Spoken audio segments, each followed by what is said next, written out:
Hey y'all, welcome to Tomes of Terror, my little humble book review show. Going for the big dogs this time. This is actually the first time, even though I've read most of Stephen King's shit over, well, I don't know if I'd say most, but a large portion of his books I've read over the years. But I haven't read, like, my reading of his newer stuff has been kind of sporadic. So this is actually the newest book of his that I read, and this is called Revival. This came out in 2014. I think prior to this, the newest one of his that I had read was Dr. Sleep, which came out the year before this, 2013. And I actually watched that, or I actually read that like before the movie came out, so I could compare the two things. I think prior to that, like the newest stuff I had read was, I think I read 11/22/63. I read Doom a Key. I read, what was that other one? Under the Dome. I think that was 2009. So, you know, I know he's written like a shit ton of new stuff, and I haven't really like kept up with it. But, you know, that's not to say, yes, I do prefer his older stuff. But this one, it's kind of interesting how I came across this, because I hadn't really been following when one of his new books comes out, like, you know, I'll go get it from the library or I'll read it or whatever. But it's like, it's not kind of like, oh, I got to go get it right now, because there's like a zillion books in my TBR by tons of other authors. And, you know, so I don't keep up with his new stuff coming out as much as I used to. So I was actually in a secondhand bookstore, the same place that I got the last novel that I reviewed, which was Others by James Herbert. And I just saw this one like sitting on top of a bookshelf, and it's like brand new, like hardback and everything like that. And I was just kind of like, oh man, it's like Stephen King, and I hadn't even heard of it. So I was like, okay, 2014. And I thought, what the hell, I'm going to buy it. I didn't even read what it was about or anything like that, because I said, you know, it's fucking Stephen King, right? It's like, it's at least going to be worth reading.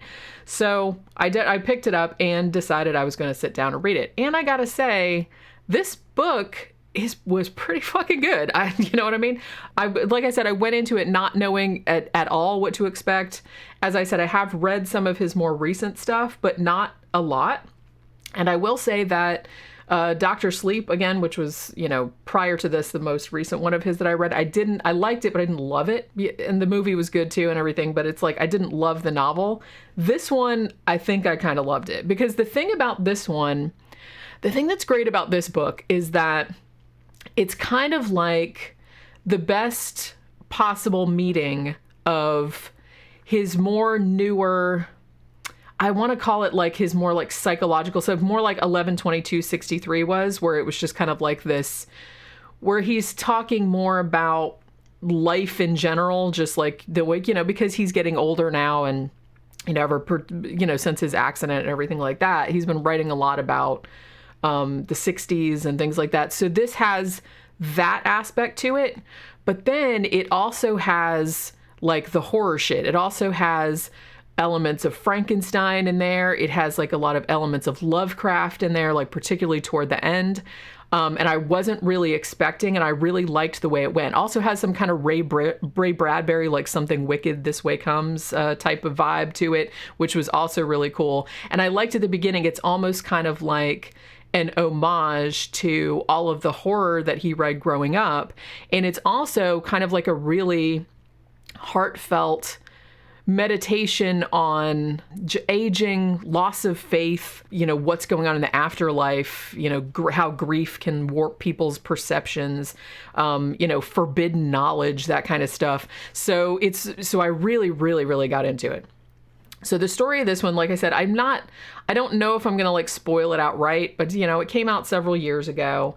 And as with anything, I never say I'm going to spoil it, because I don't really script these, obviously. So I don't like know if I'm going to or not. It just depends when I get there. But so I'm always just kind of like at the beginning, you know me, if you want to read it without having any preconceptions or even any idea what it's about, because that's how I went into it. I just said, oh, it's Stephen King. This is one I hadn't heard of. It came out in 2014, so I just picked it up and read it without knowing at all where it was going to go. And I kind of liked that about it, because through the whole thing, I just really had no idea what direction this was going to take. So I may spoil some shit for you. Like I said, if you haven't read it, or if you just want to go into it blind, as always, you know, might want to turn this off and come back later, you know, and we can kind of talk about it then. Please excuse my voice is a little froggy. I have like a bit of a sore throat for whatever reason that I woke up with, but I'm going to try and push through it. So this book, it basically follows almost the entire life of our main protagonist, whose name is Jamie Morton. And it's all from his point of view, so this is all in the first person. So Jamie Morton, we start out in the 60s when he is a little kid and he's 6 years old. And basically the book like follows him throughout his life until he's like in his early 60s when he's telling this story, like telling about this stuff that happened. So when he's a little kid, he's living in his little town in Harlow, Maine. And the town gets a new Methodist minister or pastor or whatever it is that they call them, named Pastor Jacobs. Charles Jacobs is the guy's name. So he's very young, kind of like a hip guy. And he's like really, really nice, and everybody loves him.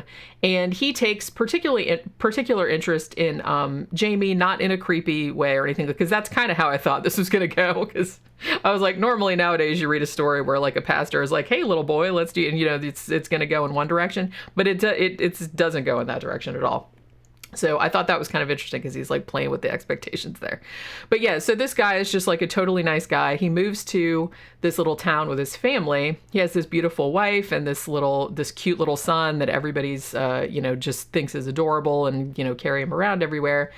And everything is super happy. Now, the pastor is also real into electricity, like it's his hobby. So he builds his own shit. Like he builds his own batteries. Like he's like, hey, I can build, air conditioners. He can build things. And, so that's kind of like his hobby. He has like a little shed where he works on things. And he also does little things for the church. Like he has this little Jesus that he has like a little battery in it that he built that kind of like looks like it walks across water. Like it's going like on this little track or whatever.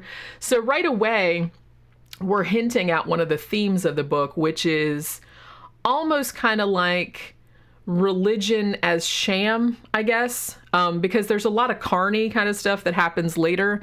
And he's kind of drawing a parallel between all of these miracles and stuff that, from a religious context and kind of carny tricks or magic tricks.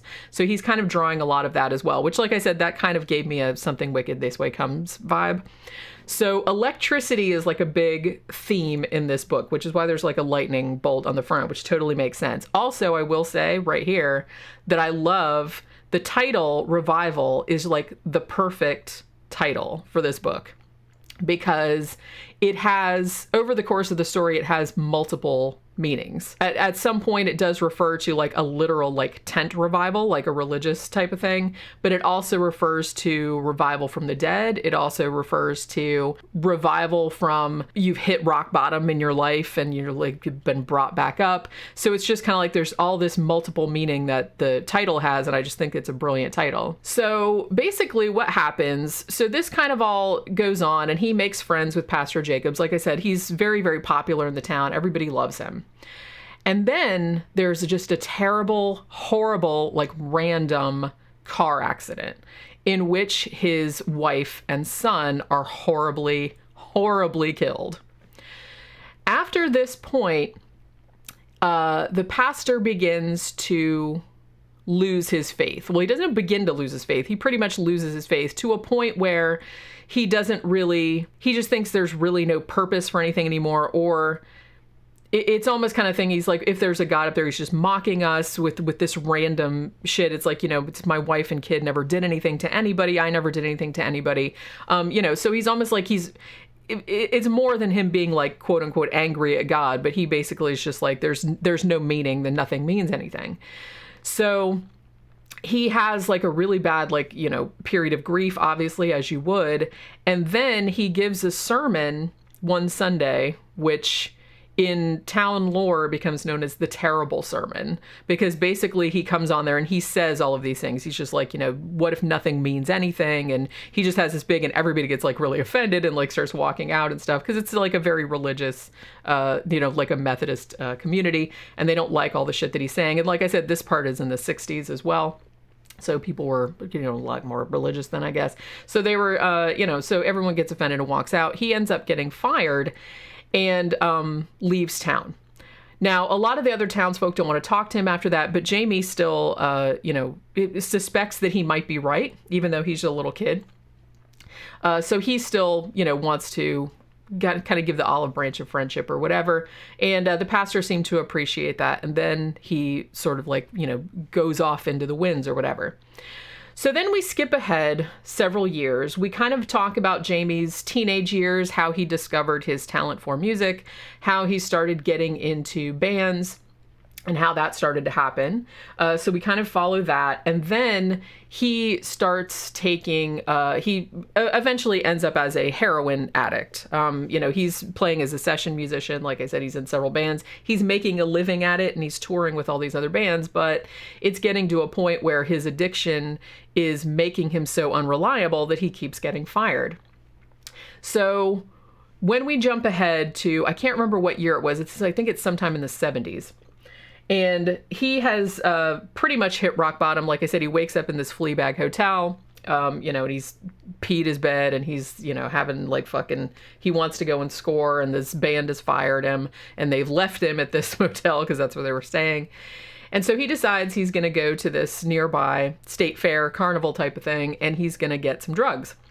Now, while he's there, he happens to come across his old buddy, Pastor Jacobs, who is not a pastor anymore, but he's working a carny shy, as they call it, and it's called Portraits in Lightning. And he does this amazing thing where he takes a picture, like he has this old-fashioned looking camera, and he has somebody come up from the crowd or whatever and takes a picture of them with this crazy camera and makes all this lightning. And then it sort of like, it's kind of hard to describe, but it takes the person and it puts them on this really big screen, except it changes the color of their hair and it makes them look all glamorous and shit like that. And then he takes a picture of it like on a glass plate and then you can keep the picture, right? And nobody can figure out how he can do it. So it's almost kind of like this weird Tesla situation, because apparently he's been experimenting this whole time that him and Jamie have been separated, and has come up with some pretty crazy shit. But he's like, earning money like on the carny circuit doing these crazy portraits. Now, while this is going on, like I said, Jamie is kind of jonesing for heroin and he ends up passing out. And Pastor Jacobs, who is not a pastor anymore, like I said, so we'll just call him Charlie because that's what Jamie calls him. And he basically rescues him and he takes him back to his trailer. And he says that, in all the experiments I've been doing with this electricity, which he calls his secret electricity, I can heal you of your addiction. Now, this is a callback because back in the 60s, they know that he's not entirely full of shit because he used this electric gadget that he had invented, and he called it like a nerve stimulator or something like that to cure Jamie's brother, Conrad, who had lost his voice after getting like hit in the neck with a ski pole or something like that. So, so Pastor Jacobs tried to write it off at the time. He's just like, oh, his loss of voice was just psychosomatic. I just like made him believe, so like I said, it very much the theme of this is just kind of like faith in magic, making things happen, placebos and things like that. But Jamie suspects that he really did heal him. So now when he meets him and he has like the heroin addiction and, Pastor Jacob says, I will heal you of your heroin addiction using, my updated experiment that I've been working on with electricity. And so since he has that experience of him healing his brother back in the 60s, he agrees to do it, although he is reluctant because he's not sure it's entirely safe and he's not sure, you know what I mean? So Charlie is basically like, well, if I do this, you come with me and be my assistant for a while, but he's like, you can't hang out because I'm kind of a loner. I don't really want all of this because he's still like kind of a broken man because of the horrible shit that happened to him back in the 60s. He's never gotten over the death of his family. So he's kind of like just drifting from place to place. Jamie agrees. They do the lightning thing and it does immediately heal his heroin addiction. Like he tries to even give him the bottle and he's just like, nah, I'm good. Like I don't need it anymore. And so it's like a miracle, right? But then Jamie starts to have a couple of like weird side effects. Let's call them that. Nothing too alarming really, but he will kind of like do shit like sleepwalk. Like he'll wake up in the middle of the night and he'll be like standing in the corner of the room, like stabbing his arm with a fork or something like that. And it's like a little bit alarming. But Charlie makes the point, he's like, yeah, but that'll probably fade after a time. He's like, I've been doing these lightning portraits, which is a similar kind of thing. And, you know, it wears off after a little while, so you'll be fine. And he's like, it's just think of it like, you know, a side effect after taking, you know, like a antibiotic or getting a vaccine or something like that. It's like, you know, it'll fade. It's fine. And it's like way better than having a heroin addiction. Right. At this point, like I said, so the after effects are a little upsetting, but nothing too, you know, earth shattering. So Jamie's like, okay, fine. That's fine. So then they separate once again, because as I said, Charlie's kind of like, you know, I work alone and I'm going to go on my way now. But what he does do is he sets Jamie up with a dude he knows named Hugh in Colorado who owns a music studio. And he's like, go there, tell him that I sent you and he will give you a job, you know, with the implication being that he had healed that guy of something too, which they do actually discuss later on. So he owed him a favor. So Jamie actually cleans up his act. He goes out to Colorado. He starts working at this music studio. He works up his way up to manager. He's like a session musician and he works with like famous people. So his life is like looking pretty good. As it goes on though, like him and Hugh, like several years go by. Like I said, everything's doing good. He has a job. And then they discover that, you know, all these years later after he's been cured, the pastor is back again. Now he's going by Pastor Danny, I think. And he's doing like a tent revival. They find out about it because they see it on the internet and they're like, what the fuck? It's like, oh, he's back to those old tricks again. Now he's healing people, you know, at these big tent revival meetings. So they're like, we should probably go check this out. And so they decide to do that because it turns out that Hugh, who was also healed of something, I can't remember exactly what it was, but he was also healed of something by the pastor, and that's why he owed him a favor. But he has weird after effects too, but his are different. He says that he calls them like prismatics, and he's like, I see all these like weird fucking colors. And at this point, when he said that in the book, I was like, this is going to go in a Lovecraft direction, because it reminded me very much of... Remember when I did the review on that movie, X, the man with the X-ray eyes? And I said that guy was like, you know, he could see past everything. And when he was going more and more, and he was like, his vision was getting better and better, and he kept seeing like all these shifting colors, and you were meant to surmise that he was seeing like beyond the bonds of like the universe, like parting the veil and like seeing like other dimensions and shit, and what was behind everything. That's essentially what I suspect, and that's kind of the direction it goes in. Like I said, it's a very Lovecraftian, existential type of scary shit. Like what's like, we're piercing the veil of what's behind everything, like what's behind like the secrets of the universe and all that kind of stuff. So it does go in that direction. So yeah, so he had started seeing all these shifting colors, but he's like, it's nothing too bad, but he's like, and I haven't had it for a long time. But they go to the tent revival, and the dude seems to be healing people, even though some of the shit, Jamie's just like, I don't know, some of this looks like bullshit, like fake, you know, sometimes, oh, I'm taking the tumor out, and he's like, that's obviously like a chicken liver or some shit like that. But some of the stuff seems kind of legit. Now, at the tent revival, Hugh has another one of his prismatics things, and it's like really, really bad. And he's like, not only did I see that, but I also saw this really horrible vision of like people were like big ants, and it was just kind of thing. And then Jamie had like nightmares previously about all his dead family members and like with ants crawling out of like a cake or something. And so he's kind of like, okay, well, we need to look further into this. So what Jamie decides to do is that he becomes kind of obsessed with looking into Charlie / Pastor Danny's past and being like, all these people that he healed, you know, did they have the same like after effects like I had? Does it really work? What the fuck is going on? Because he's starting to think that maybe there's something sinister. So he enlists this girl who's like the daughter of someone that works with him, and they're also kind of have like a little romantic thing too, but it's not like a big thing.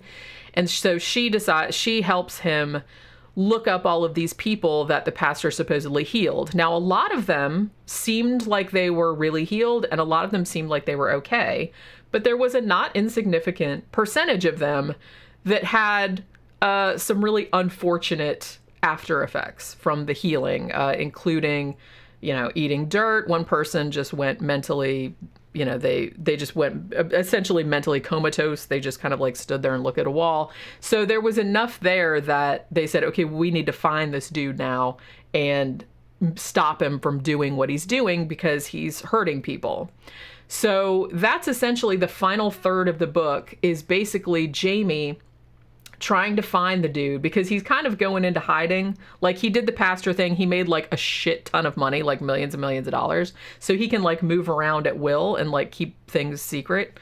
And he's still working on his electricity. And the point is that he's basically trying to, as I said, pierce the veil of death. He wants to see what's beyond it, if there's anything beyond it. And it all stems from that long ago time when his family was killed just in this random, stupid accident that was nobody's fault, and him losing his faith in God, and then also wanting to maybe even see if he could see them again, or see what was, you know, see if they were still there, if they could be accessed, and see if God was real, basically. So it's just kind of like I said, a very Dr. Frankenstein, mad scientist type of guy.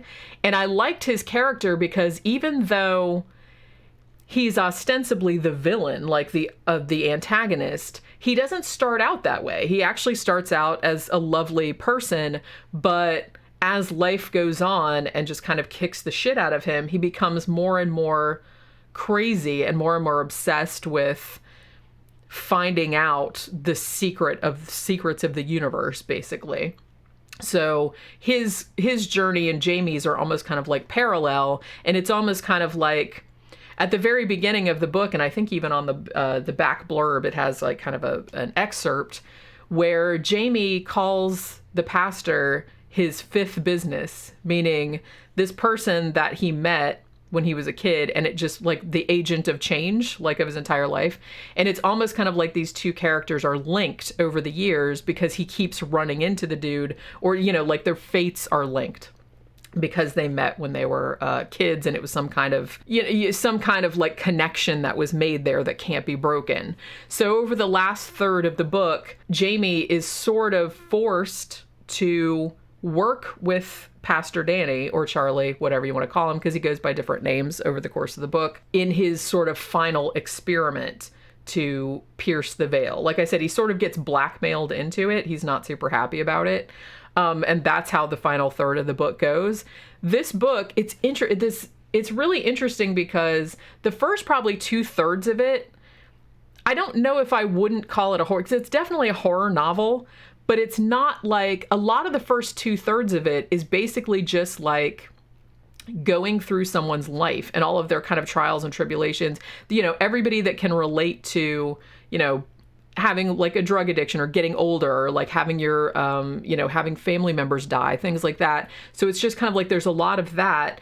And then with just these kind of hints on the outset that shit is not what it seems like. And, you know, maybe the afterlife isn't what you think it is, or maybe, so it's, like I said, it's a very existential dread type of thing. But also I think the character of Jamie, who the whole entire book is told from his perspective, like it's in the first person, he's such a great character that it's very, very easy to just go along for the ride of him talking about his life and talking about all these tragic things. So it's almost kind of like, it's pretty dark in some ways, but it's not dark in a way. I mean, it's just shit that happens to like regular people. It's like basically shit happens, the book, you know what I mean? Like the first 2/3. And it's not until the final third that it goes full on like supernatural Frankenstein, Lovecraft type of shit, where he's getting like all these horrific visions of like what could possibly be beyond the boundaries of the universe or whatever. So it's that. So I think it's a good balance between those two things, because like I said, for a while I wasn't really sure which way it was going to go. I knew it was going to go, like once he started talking about the colors and the lights and everything, I was like, oh, like Man with X-ray Eyes. So I figured it was going to go like in a Lovecraftian direction, which it did, but I wasn't entirely sure how that was going to manifest itself. So I really, really liked how it sort of played out. Now, I did feel like the end was a little bit abrupt, but that's like a very, very minor criticism. On the whole, I love this book. I just thought it was such an easy read. Like I said, his character is just so likable, and he's so compelling, and he's so real that you know, it's very easy to just follow him along this journey, even when they're doing like just regular teenage shit, or he's just talking about playing in his band and, you know, getting addicted to heroin, how you score and all this other kind of stuff. So it's just kind of, you know, and Stephen King is writing obviously from a lot of his own life, because he had a lot of addictions, as everyone knows. And he's also in a rock band. I think they still play, Rock Bottom Remainders. It's him and a bunch of other authors, and they just kind of get together and play some gigs and stuff. So he's kind of writing about what he knows, and writing about just life in general and how life can kick the shit out of you. So I think that all of that kind of comes through and makes this just like a really genuine read. And it's a total page turner too, because like I said, you're not entirely sure where it's going. So, I mean, the whole time, I mean, this book, it's short for Stephen King. It's only like 400 pages. It's only 400 pages. Stephen King's books are usually these big doorstops.